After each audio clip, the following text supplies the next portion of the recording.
नमस्कार, आप सभी का स्वागत। मैं ज्योतिषाचार्य नितेश शर्मा, श्री विद्या ज्योतिष अनुसंधान संस्थान खातेगांव में, और आज मैं आपसे चर्चा करूंगा कुछ विशेष और कुछ रोचक तथ्य पर, जिसे जानने के बाद आप स्वयं अपनी जन्म पत्रिका के विषय पर विचार कर सकते हैं, जान सकते हैं कि आपकी जन्म पत्रिका की क्या स्थिति है और आपकी जन्म पत्रिका में जो नौ ग्रह और 12 भाव जो बताए जाते हैं उन सब की क्या स्थिति है और हमें क्या उपाय करना चाहिए जिससे हमारी जन्म पत्रिका में जो परेशानी, जिस भाव से संबंधित परेशानी चल रही वह परेशानी दूर हो।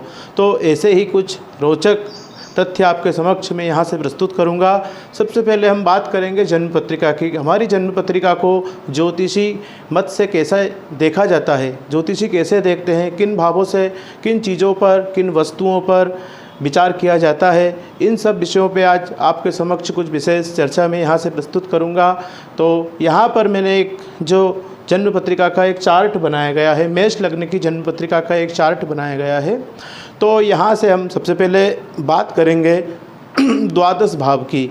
द्वादश भावों में क्या स्थिति होती है और सभी जो 12 स्थान, 12 घर जो दे रखे हैं उन सब में किन प्रकार का विचार किया जाता है, इस विषय में हम चर्चा करेंगे। और सभी भावों के अलग अलग ग्रह कारक होते हैं। तो सबसे पहले हम बात करेंगे प्रथम भाव की। यहाँ से हमने प्रथम भाव दर्शाया गया है। प्रथम भाव को लग्न भाव भी कहा जाता है और मूल त्रिकोण में भी प्रथम भाव को जो है एकत्रित किया गया है। तो हम प्रथम भाव की बात करेंगे। प्रथम भाव से किन चीज़ों पर विचार किया जाता है। प्रथम भाव से शरीर, वर्ण, आकृति, यश, मान, सम्मान और यहाँ के जो कारक होते हैं वे सूर्य ग्रह होते हैं। शरीर कैसा होगा, आपका स्वास्थ्य कैसा रहेगा, इस विषय में भी विशेषतः प्रथम भाव से ही विचार किया जाता है। इसके बाद यहाँ के जो कारक होते हैं सूर्य ग्रह कारक होते हैं। इस स्थान पर अगर सूर्य ग्रह विराजमान हो तो इस स्थान से संबंधित जो फल रहते हैं वह हमें सब फल शुभ प्राप्त होते हैं। तो यहाँ से हमने प्रथम भाव की चर्चा करी। इसके बाद बहुत सारी चीज़ें हैं इस प्रथम भाव में भी, पर हम यहाँ पर से आपको संक्षिप्त बताएंगे और आगे जो हमारा वीडियो रहेगा उसमें आपको और विशेषतः विस्तार पूर्वक जानकारी मिलेगी। तो इससे आगे हम चर्चा करेंगे आगे द्वितीय भाव की। द्वितीय भाव, द्वितीय स्थान कहा गया है। यहाँ के जो कारक ग्रह बताए गए हैं वह गुरु ग्रह कारक है। यहाँ अगर इस स्थान पर आपकी पत्रिका में गुरु विराजमान है तो आपकी पत्रिका को इस भाव से संबंधित शुभ फल प्राप्त होंगे।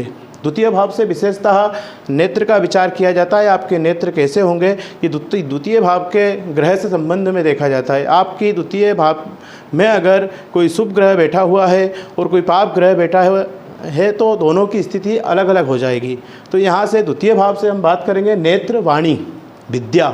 वाणी कैसी रहेगी, बोलने में कैसा रहेगा व्यक्ति, और व्यक्ति का स्वभाव कैसा होगा, विवेक शक्ति कैसी रहेगी, कैसा उसको सहन शक्ति रहेगी, और बाकी चीज़ों पर विद्या का विचार किया जाता है कि विद्या अध्ययन कैसा रहेगा। यहाँ अगर कोई पाप ग्रह विराजमान है तो विद्या अध्ययन में भी उसे परेशानियों का सामना करना पड़ सकता है। और भोजन का विचार किया जाता है द्वितीय भाव से कि उसे कौन सा भोजन इस जातक को प्रसन्नता से प्राप्त होता है।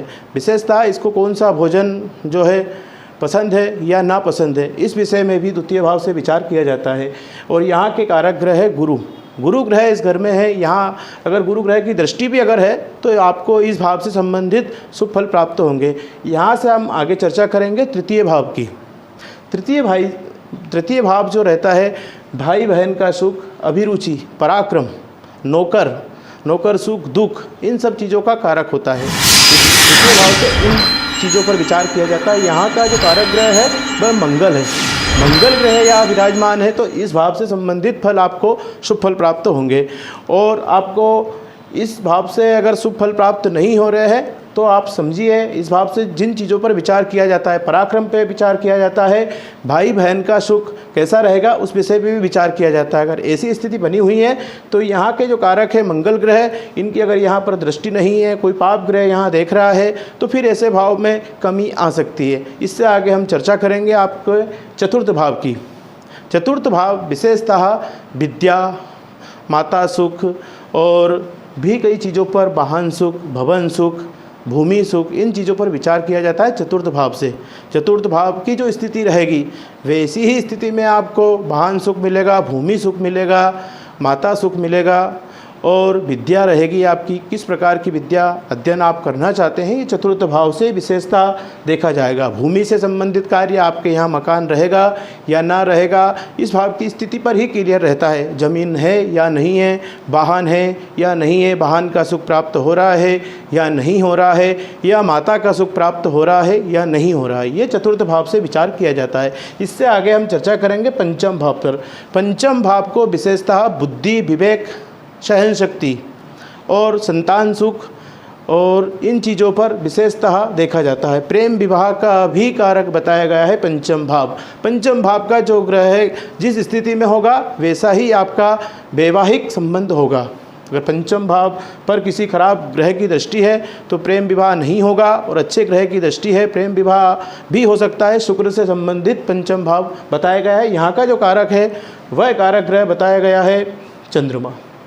यहाँ पंचम भाव से संबंधित आपको सुफल प्राप्त होंगे। अतः यहाँ के कारक बुद्धदेव भी है और गुरु यहाँ के विशेषतः कारक बताए गए हैं। यहाँ आपको अब षष्ठम भाव पर ले चलता हूँ। तो षष्ठम भाव की जो विशेषता बताई गई है, रोग, शत्रु, चिंता, व्यसन, मामा सुख, काका सुख, ये कैसे रहेंगे आपके, इन सब चीज़ों पर विचार किया गया है। तो षष्ठम भाव के ग्रह की जो स्थिति रहेगी उसके अनुसार आपको ये सुख दुख प्राप्त होते रहेंगे। तो हमारे ज्योतिष के अनुसार विशेषतः द्वादश भावों में सभी चीज़ों का वर्णन दिया गया है। तो सप्तम यहाँ के जो कारक है मंगल ग्रह कारक है। यहाँ अगर मंगल विराजमान है या कहीं ना कहीं से मंगल की दृष्टि पड़ रही है तो भी इस भाव से संबंधित आपको सुफल प्राप्त होंगे अधिक मात्रा में। जिस प्रकार से स्थिति होगी उसके अनुसार आपको षष्ठम भाव, जो षष्ठम भाव कहा गया है, यहाँ से आपको इन सब चीज़ों पर विचार किया गया है। सप्तम भाव पर आगे चलेंगे हम। व्यापार, स्त्री सुख, न्यायालय, इन चीज़ों पर विचार किया जाता है। और भी बहुत सारी चीज़ें सप्तम भाव से संबंधित। यहाँ मारक स्थान भी बताया गया है इसको, सप्तम भाव को। यहाँ की ग्रह की स्थिति के अनुसार आपकी आयु, आपकी मृत्यु का क्या कारण होगा, आपको स्त्री सुख कैसा प्राप्त होगा, न्यायालय विभाग में आपको कहीं ना कहीं अगर कोई आपका कोई केस है तो वहाँ से आपको सफलता प्राप्त होगी या नहीं होगी, इन सब विषयों पर सप्तम भाव से विचार किया जाता है। सप्तम भाव की वर्तमान स्थिति, गोचर स्थिति और जो मूलतः स्थिति होती है उसके अनुसार सप्तम भाव का फल भी यहाँ पर हमारे ज्योतिषी वर्णित करते हैं। इससे आगे हम चर्चा करेंगे अष्टम भाव पर। अष्टम भाव विशेषतः यात्रा, ऋण, आयु और मृत्यु, इन सब चीज़ों पर विचार किया जाता है। विदेश यात्रा, जल यात्रा भी अष्टम भाव से देखी जाती है। आपकी आयु कैसी रहेगी, अष्टम भाव से संबंधित जो ग्रह है वह कहाँ है और आपको क्या फल दे रहा है। तो विशेषतः अष्टम भाव से संबंधित आपको क्या रोग, गुप्त रोग भी हो सकते हैं अष्टम भाव में अगर खराब ग्रह की दृष्टि है। और इससे आगे हम चर्चा करेंगे नवम भाव की। नवम भाव विदेश यात्रा के लिए, भाग्य के लिए, आपका भाग्य कैसा होगा, आपका जो भाग्य स्थान बताया गया है नवम भाव को, तो नवम भाव के जो कारक है सूर्य और गुरु दोनों ग्रह कारक हैं। जो नवम भाव है आपका, यहाँ का जो स्वामी है किस स्थिति में है, कौन सा ग्रह इस स्थान को देख रहा है और किस राशि है और कौन सा यहाँ का राशि स्वामी है, इन सब विषयों पर विचार करने के बाद हमारे ज्योतिषी आपको नवम भाव से संबंधित फल देते हैं। इससे फल बताते हैं, इससे आप अपने जीवन में आप खुद निर्णय कर सकते हैं कि कैसी स्थिति है। थोड़ा सा और जानकारी आपको अगले वीडियो में प्राप्त होगी, परंतु आपसे निवेदन है आप हमारे इस चैनल को सब्सक्राइब करें, लाइक करें, फॉलो करें। इससे आगे हम चर्चा करेंगे दसम भाव से। दसम भाव से पिता सुख, व्यापार, मान सम्मान, राजनीतिक, राजयोग, राजनीतिक पर्यवेक्षक, सरकारी कार्य, इन सब विषयों पे दसम भाव से विचार किया जाता है। मंगल योग कारक विशेषता बताया गया है। यहाँ अगर मंगल विराजमान है तो योग कारक है और बुध, सूर्य, गुरु यह ग्रह यहाँ के कारक होते हैं। इससे आगे हम चर्चा करेंगे एकादश भाव से। एकादश भाव से विशेषतः धनागम, वाहन सवारी, मित्र सुख, भाई सुख, ऐसे कई विषयों पर विचार किया जाता है। विशेषतः जो एकादश स्थान है वह आय का स्थान बताया गया है। यहाँ से आय का संबंध क्या रहेगा, यहाँ का जो कारक है गुरु ग्रह कारक बताया गया है। अतः हम चलते हैं अब सबसे आखिरी वाले भाव पर, द्वादश भाव पर। द्वादश भाव की क्या स्थिति है और यहाँ के कारक क्या है, यहाँ से किन विषयों पर विचार किया जाता है।